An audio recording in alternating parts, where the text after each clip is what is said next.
અનામતમાં સુધારા માટેના 3 બિલ જેનો પ્રસ્તાવ રજૂ કરી દેવામાં આવ્યો છે। 2 દિવસ માટે ચર્ચા આજે અને આવતીકાલે અને કાલે સાંજે 4 વાગે તે મામલે મતદાન થશે।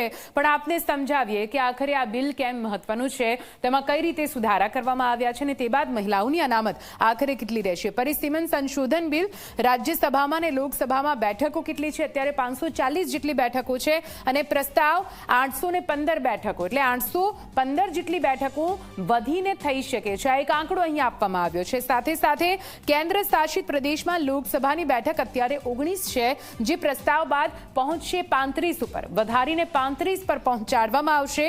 પરિસીમન સંશોધન બિલ જેમાં વધારો કરવામાં આવ્યો છે તેની આપણે વાત કરીએ। નવા પરિસીમન બાદ મહિલાઓને આખરે કેટલી બેઠકો મળી શકે છે? તો ઉત્તર પ્રદેશમાં જે મહિલાઓ માટે અનામત બેઠકો છે તે વધીને 40 પર પહોંચશે। બિહારમાં આ સંખ્યા 20 પર પહોંચશે।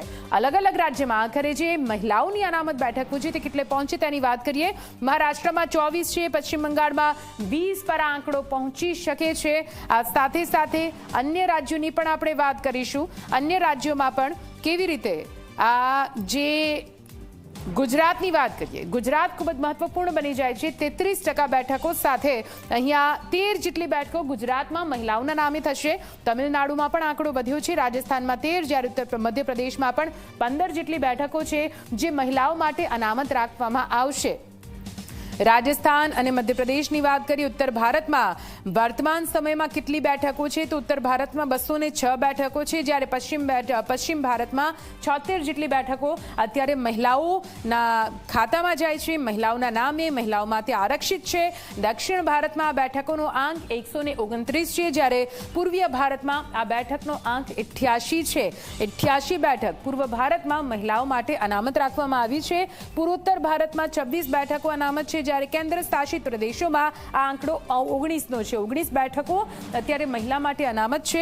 ક્યાં કેટલી લોકસભા બેઠકો છે? તો ઉત્તર પ્રદેશમાં હાલ 80 જેટલી બેઠકો મહિલા માટે અનામત છે। પ્રસ્તાવમાં વધીને 120નો આંકડો થાય છે, 120 જેટલી બેઠકો થશે। બિહારમાં 40 છે, જે વધીને 60 પર પહોંચશે। મધ્યપ્રદેશમાં 29 છે, પ્રસ્તાવમાં 42 કે 43 સુધી પહોંચી શકે છે। રાજસ્થાનમાં 25 બેઠકો છે, વધીને 37 કે 38 સુધી પહોંચી શકે છે। ગુજરાતની પણ વાત કરીશું આપણે, સાથે અલગ અલગ રાજ્યોની વાત કરી રહ્યા છે। મહારાષ્ટ્રમાં હાલ 48 બેઠકો છે, વધીને 72 બેઠકો પર પહોંચી શકે છે। ગુજરાતમાં 26 બેઠકો છે, પ્રસ્તાવ પ્રમાણે ગુજરાતમાં 39 જેટલી બેઠકો મહિલા અનામતમાં જઈ શકે છે। પશ્ચિમ બંગાળમાં 42, જે વધીને 63 પર પહોંચશે। ઓડિશામાં 21 બેઠકો, જે પ્રસ્તાવ બાદ 31 કે 32 પર પહોંચી શકે છે। અલગ અલગ રાજ્યોની આપણે વાત કરી રહ્યા છે, જેમાં તમિલનાડુની વાત કરીએ તો 39 અત્યારે હાલ મહિલાઓ માટે અનામત બેઠકો છે, વધીને 59 પર પહોંચી શકે છે। કર્ણાટકમાં 28 બેઠકો છે, જે વધીને 42 પર પહોંચી શકે છે। આંધ્રપ્રદેશમાં આંકડો 25 છે, જે વધીને પ્રસ્તાવ બાદ 37 થઈ શકે છે। તેલંગાણામાં 17 જેટલી બેઠકો, જે વધીને 25 સુધી પહોંચી શકે છે।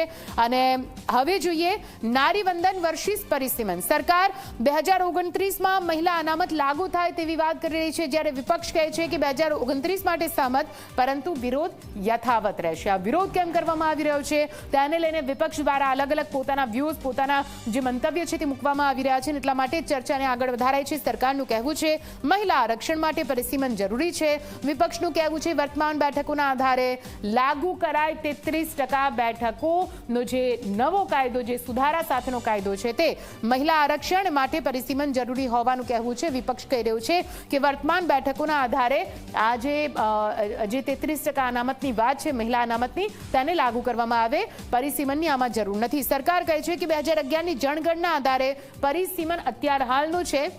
વિપક્ષનું કહેવું છે 2026ની જનગણનાના આધારે પરિસીમન હોવું જરૂરી છે। એટલે આ સમગ્ર વાત અત્યારે ચર્ચાના જે મેઇન પોઈન્ટ્સ છે તે આપને બતાવી રહ્યા છે। વિપક્ષનો વિરોધ શું છે આ ખૂબ જ મહત્વપૂર્ણ થઈ જાય છે। વિપક્ષની દલીલ શું છે?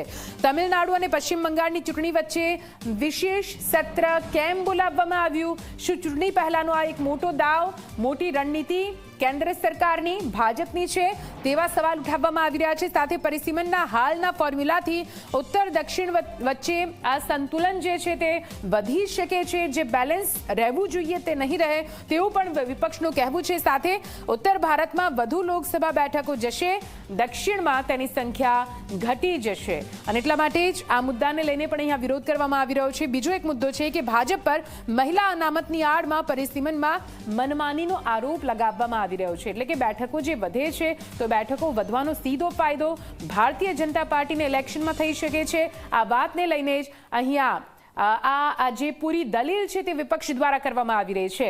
તો આ બિલને લઈને હવે આવતીકાલે શું થાય છે તેના પર પૂરા દેશની નજર રહેશે। Zee 24 કલાક પણ પડે પણની અપડેટ આપના સુધી પહોંચાડતું રહેશે। હવે